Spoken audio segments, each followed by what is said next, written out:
Olá, pessoal. Eu sou a Esté Carolina. Sejam muito bem-vindos a mais um episódio do nosso Nedcast.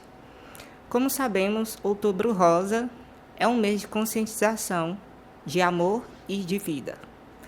É tempo de falar sobre uma das campanhas mais importantes que lembra o autocuidado, da prevenção e do diagnóstico precoce do câncer de mama e também do câncer do colo de útero.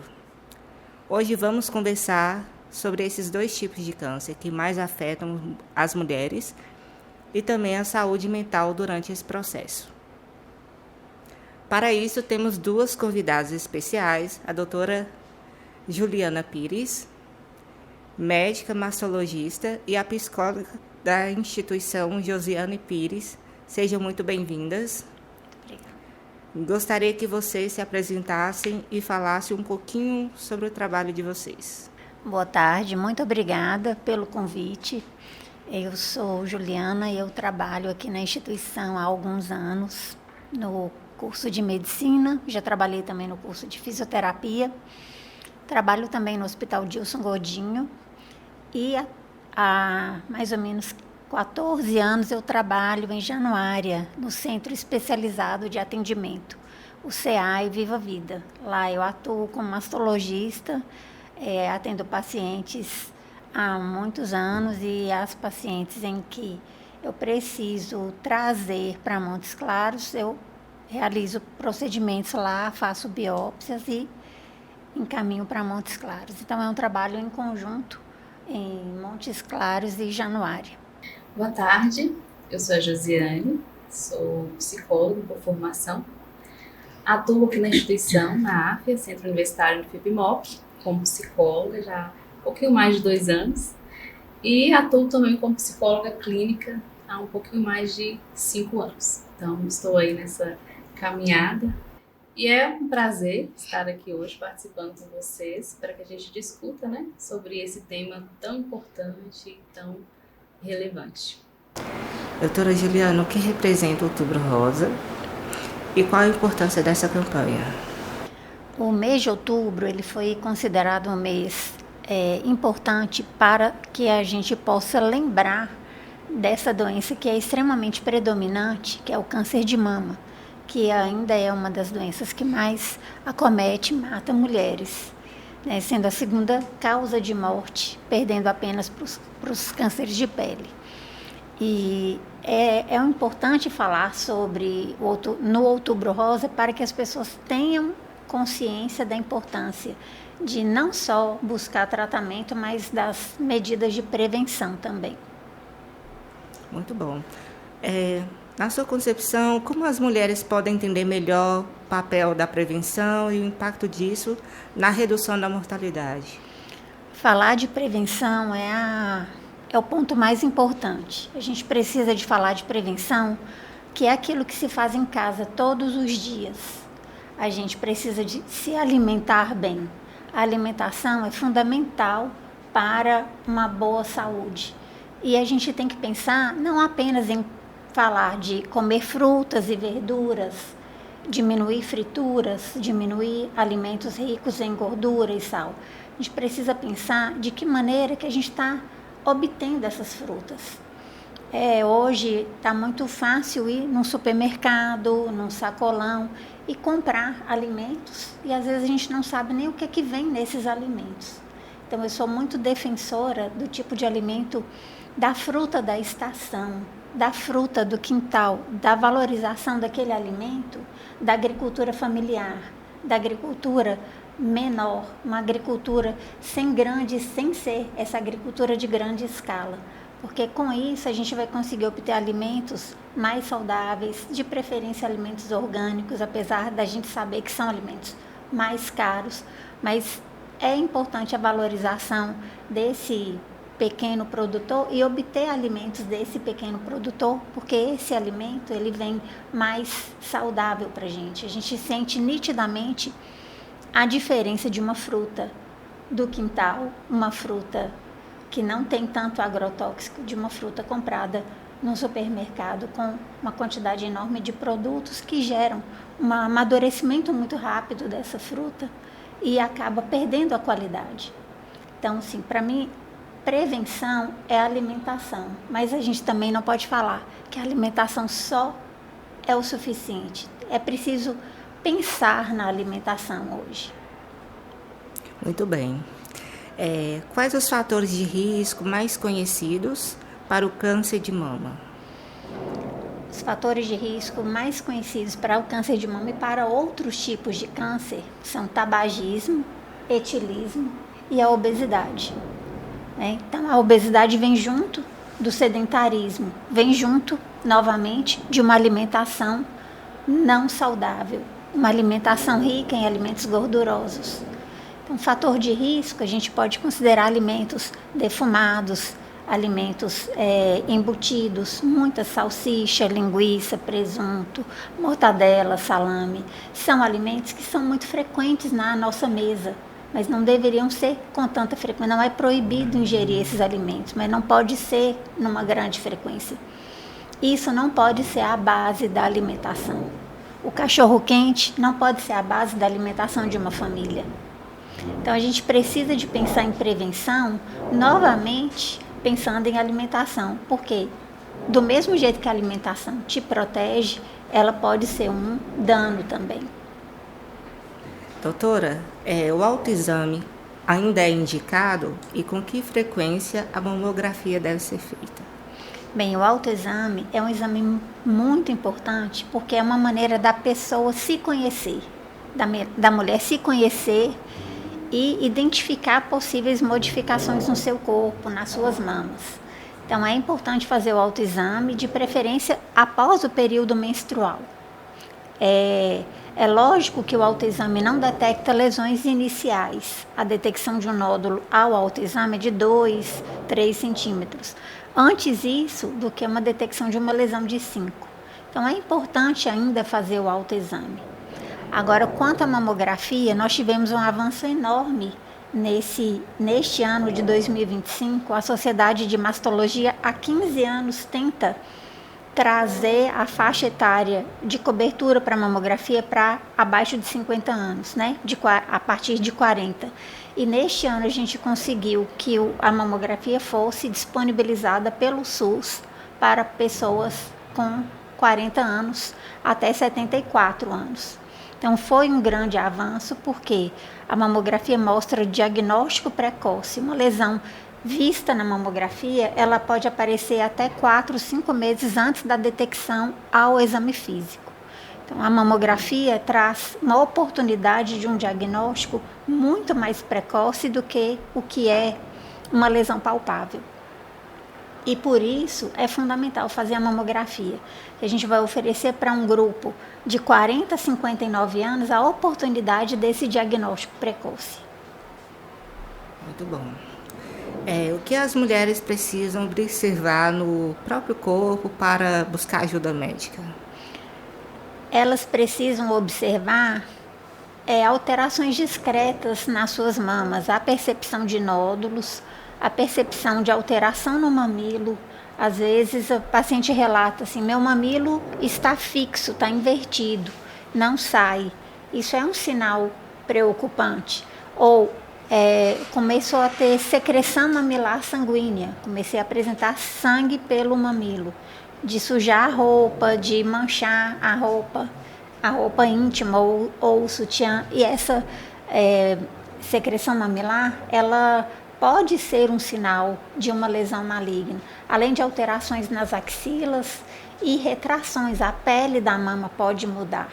Eles já são sinais até mais significativos, mais avançados, mas pode ser uma percepção que a paciente tenha da retração da pele e do mamilo, e isso chamar a atenção para depois detectar uma lesão nodular.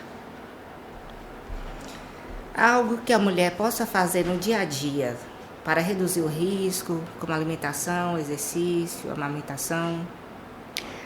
A gente falou muito, sobre alimentação, e eu volto a reforçar bastante essa alimentação. Eu estou me lembrando de 2 cantores brasileiros que falam exatamente dessa questão da alimentação, da valorização da alimentação saudável, que é Milton Nascimento, naquela música Coração Civil, e ele fala: esperar pelos frutos do quintal, esperar o amadurecimento natural dessa fruta, sem forçar o amadurecimento no tempo da natureza. E Flávio José volta a falar sobre a natureza não tem pressa, segue seu compasso. Então a gente tem uma mania muito grande de interferir na natureza e querer fazer com que a fruta amadureça muito rápido, que cresça muito rápido por causa da larga escala da produção. E isso não é bom, porque a natureza tem o seu tempo. Então, se a gente alimenta com alimentos saudáveis, volto a falar, frutas da estação, frutos do quintal. Se a gente volta a falar sobre isso, a gente está fazendo uso de um alimento muito mais saudável. Em relação a outras coisas que a gente pode fazer, em relação à atividade física, que é fundamental. A atividade física, ela é um tratamento, ela ajuda na prevenção de depressão, ajuda no controle da hipertensão, do diabetes, das alterações de colesterol. A obesidade vai ser controlada a partir do momento que a pessoa estiver ativa, dinâmica, fazendo atividade física regularmente. E se ela não está acima do peso, não vai sobrecarregar as articulações. Então é uma bola de neve quando a gente não pratica atividade física. Você vai engordar, vai piorar sua pressão, seu diabetes, seu colesterol, e vai favorecer as doenças ortopédicas, que são as artroses, que, por outro lado, vão gerar um problema maior, que é a limitação do movimento. Então, aí a pessoa já não consegue mais andar e fazer a atividade física, porque o joelho dói, o pé dói. Então, você já tira aquela alternativa de ajuda do controle do peso. Então, é um conjunto de coisas, é tomar conta da sua vida, da sua responsabilidade. A responsabilidade da nossa saúde é da gente mesmo. Ninguém faz atividade física para o outro. A atividade física, cada um faz a sua. A gente apenas incentiva e orienta. E a gente fala que isso aí vai fazer com que a pessoa tenha uma qualidade de vida melhor, né? Vai ter uma qualidade de vida mais saudável, porque nada mais gostoso do que praticar uma atividade física e sentir o benefício dessa atividade física quando você termina. E pode ser qualquer atividade física: nadar, correr, pedalar, jogos, né, vôlei, futebol, uma atividade esportiva coletiva ou individual. O importante é que o corpo esteja em movimento. O corpo precisa de estar em movimento, porque a gente sente muito mais dor quando a gente não faz nenhum tipo de atividade física. Então, pessoal, agora nós vamos falar um pouquinho sobre câncer de colo do útero. Doutora, falando agora sobre câncer de colo do útero, quais suas causas e fatores de risco? As causas principais, né? A causa principal do câncer de colo de útero é a infecção por um vírus chamado HPV. Não são todos os HPV, tem inúmeros tipos de HPV, subtipos de HPV, mas alguns estão relacionados, alguns são oncogênicos ou carcinogênicos. O exame preventivo Papa Nicolau ainda é o principal meio de diagnóstico precoce? Sim, o Papa Nicolau ainda é muito utilizado, muito realizado como uma detecção, mas já existe um teste, é um teste chamado teste do DNA do HPV, que foi lançado agora em 2024. Assim, iniciou-se em 2019, mas com a pandemia não conseguiu estabelecer esse exame, e agora ele tem sido valorizado, porque ele vai detectar qual é o subtipo oncogênico. Às vezes a pessoa tem um HPV, mas não é um HPV com o subtipo oncogênico, então não vai causar câncer de colo de útero. E quando se faz esse teste do DNA do HPV, se estratifica esse paciente, caso positivo, para essa paciente fazer a colposcopia, que é um outro exame da avaliação do colo, e se necessário biópsia, e aí segue um fluxograma específico quando há detecção dessa lesão. Qual a importância da vacina contra o HPV E por que ainda é tanta resistência em relação a ela? A vacina do HPV no Brasil tem sido tem tido uma cobertura bem significativa. A vacina é importante porque vai gerar imunidade para essas pessoas. E a vacina ela deve ser feita em crianças e adolescentes antes do início da atividade sexual, para que gere imunidade e anticorpos anti-HPV. Tem se visto que existe ainda uma resistência, porque é difícil entender se você vai vacinar uma criança para uma doença, uma IST, que é uma doença sexualmente transmissível. Mas, na verdade, esse início da vacinação antes é para exatamente gerar anticorpos antes do primeiro contato sexual. Muito bem. Que sinais devem servir de alerta para as mulheres procurarem um médico?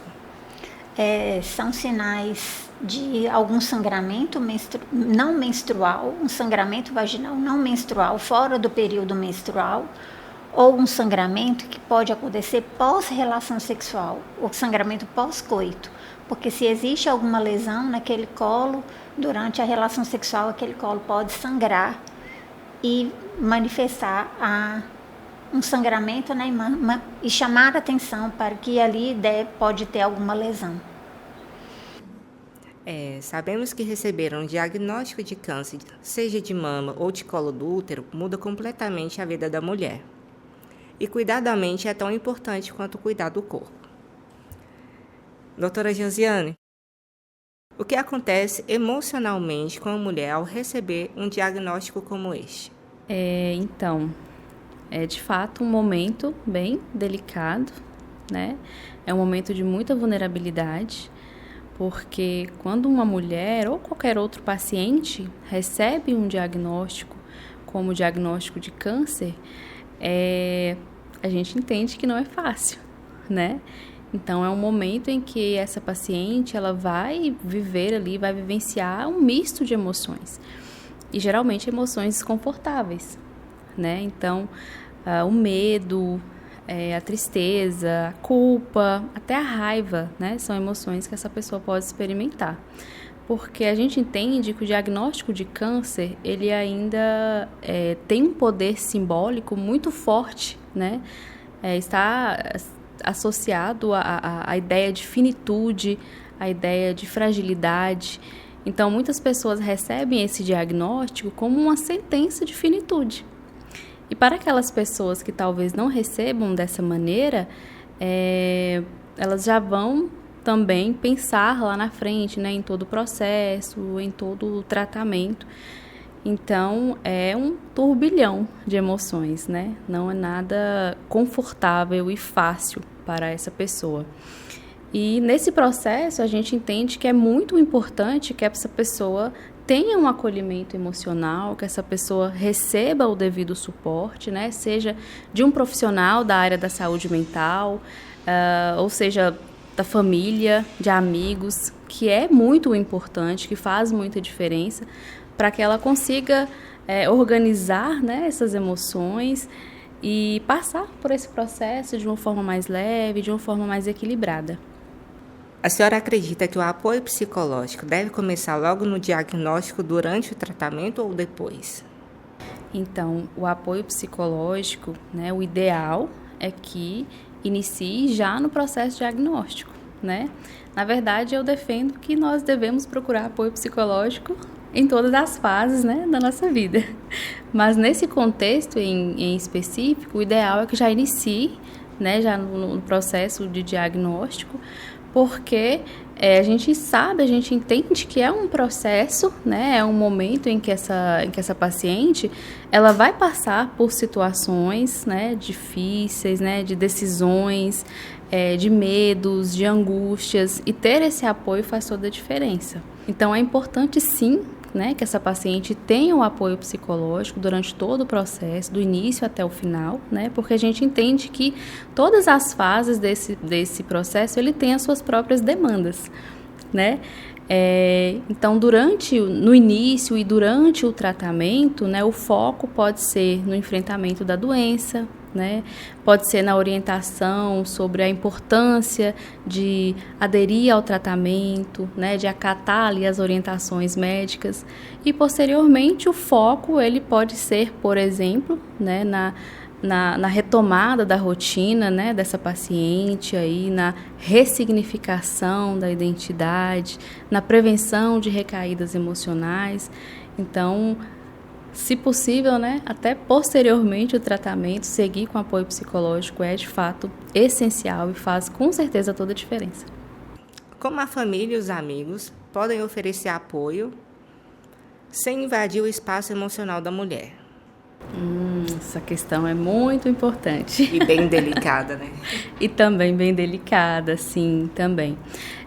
O apoio da família e dos amigos é essencial, né? Contribui e muito, né, nesse processo aí de tratamento dessa paciente. Porém, a gente tem que realmente se atentar, né? E é importante a gente discutir sobre essa questão dos limites, né? A gente entende que alguns comportamentos, eles são feitos com a melhor das intenções, né? Obviamente. Mas, às vezes, na tentativa, né, de ajudar essa paciente ou de animar essa paciente, né, esses familiares e amigos, eles podem realmente acabar ultrapassando alguns limites, né? E o mais bonito, né, desse processo, desse acompanhamento, desse suporte, é oferecer um acolhimento, né, oferecer afeto, é oferecer a presença. E aí, sobre essa questão dos limites, né, é importante, por exemplo, evitar algumas frases prontas, né? Como, por exemplo, você tem que ser forte, você tem que sair dessa, né? Então, assim, a intenção, ela pode ser boa, né? Mas talvez não tenha o mesmo resultado, não tenha um resultado tão eficaz quanto a presença, né? O afeto. E é importante também que essas pessoas lembrem-se de perguntar para essa mulher, perguntar para essa paciente, né, o que você quer, o que você está precisando, o que eu posso fazer para você, né, por você, dar autonomia para essa pessoa, para que ela diga do que ela quer, do que ela está precisando, né. Vão ter dias bons, vão ter dias ruins, né, e talvez na tentativa de animar, né, essas pessoas acabam realmente ultrapassando esses limites. Outro ponto que é importante também é que essas pessoas, né, os acompanhantes, os familiares e os amigos também se atentem à sua saúde mental, à sua saúde emocional. Afinal, é uma pessoa que é amada, né? Você ama aquela pessoa, você quer o bem daquela pessoa, né? E muitas vezes você está acompanhando, né, o enfrentamento de uma doença tão séria, tão delicada. Você está vendo aquela pessoa que você ama em um processo de sofrimento. Isso pode impactar, né, nas suas emoções. Então é importante que essas pessoas também se cuidem, busquem apoio, né, para que esse processo seja ainda mais leve, com ainda mais equilíbrio. Enfim, doutora Josiane, queria que você esclarecesse um ponto para a gente. Como você percebe que ainda há tabus em falar sobre o câncer e saúde mental? Sim, ainda existem, né, tabus. Eu percebo que, em relação à saúde mental, nós já conseguimos alcançar, né? Nós já conseguimos, assim, caminhar muito, né? Alcançar muitos espaços. Mas ainda existe, né, o tabu. Em relação ao câncer, é compreensível, né? Esse tabu, esse medo ainda de falar a respeito, pelo peso, né, simbólico que a doença traz, né? Essa doença essa imagem, né, essa percepção assim, da finitude, da fragilidade. Então, realmente, algumas pessoas ainda têm dificuldade de falar a respeito, a gente precisa respeitar, né, obviamente, mas sim, ainda existem. E por isso que é importante que a gente tenha esses momentos aqui de discussão, né, porque quanto mais a gente fala, quanto mais a gente discute a respeito, né, mais as pessoas começam a não normalizar, né, mas entender que é necessário falar, que é necessário cuidar, né, que é necessário olhar para essas questões de uma maneira mais leve, como algo que está presente aí na nossa sociedade, né, e facilita também até a prevenção, né, porque quando eu conheço, né, aproxima, então eu tenho menos dificuldade de prevenir, né, de cuidar de mim mesma e de realmente quebrar esses estigmas, esses tabus que existem em volta aí desses temas. Então, doutora Josiane, fala pra gente se tem mais alguma coisa que a senhora queira lembrar, reforçar pra gente sobre a importância. Sim, né? Romper esses silêncios, né? É extremamente importante para que a gente estabeleça uma cultura, né, de prevenção, uma cultura de conscientização, para que a gente fale mais sobre esses temas, né? Inclusive, esse momento aqui é realmente importante para que a gente possa conscientizar as pessoas, para que a gente estabeleça uma cultura de prevenção, né, e uma cultura de cuidado integral. Temos algumas perguntas finais. Que mensagem vocês deixariam para as mulheres que nos escutam e que talvez estejam com medo de fazer o exame? É importante fazer o exame, não é bom ter medo, porque o medo pode causar um atraso no diagnóstico. E o atraso do diagnóstico vai gerar um atraso no tratamento e um pior prognóstico, que é a possibilidade dela não ter uma chance de cura. Então, o diagnóstico precoce está diretamente associado a uma melhor sobrevida. Em relação ao medo, esta paciente ela precisa entender que existe uma equipe multidisciplinar que acompanha todo paciente oncológico, o mastologista, o oncologista, o radioterapeuta, o psicólogo, o fisioterapeuta, a assistente social.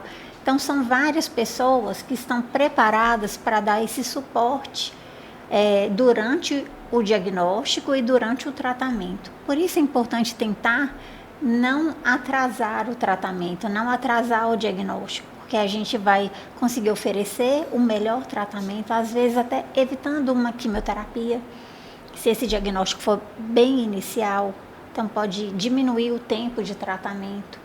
Todo o tratamento é individualizado. Cada paciente tem uma sequência de tratamentos. Tem vários dados que vão nos fazer definir qual é a rotina do tratamento. Mas para isso a gente precisa de que essa paciente tenha assim, coragem de vir, de procurar assistência e de pedir ajuda para que a gente possa oferecer um melhor tratamento. Doutora, só para reforçar aqui, fala para a gente qual a importância de se hidratar, tomar bastante água.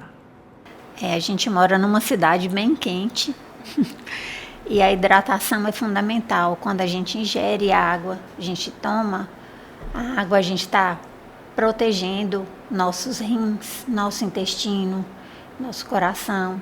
Então, a gente está fazendo toda a circulação ficar melhor, a gente vai preservar um volume sanguíneo melhor, não vai deixar ter a perda de água, a desidratação.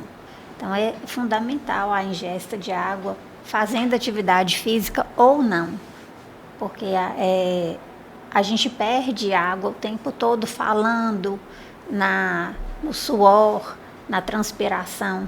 A gente não percebe essa perda invisível da água, mas a gente está o tempo todo perdendo água e é necessário repor. Muito importante essa sua pergunta. Obrigada. Então, pessoal, gostaria de agradecer a presença ilustre das nossas convidadas por estar participando desse podcast com a gente. Eu também agradeço a oportunidade de falar sobre esse tema tão importante e fundamental para que as pessoas tenham menos medo de procurar assistência e possam buscar um diagnóstico, né, precoce. Quanto mais precoce, melhor. Então, espero que tenha sido esclarecedor para todas e todos. Muito obrigada pela conversa tão rica e sensível.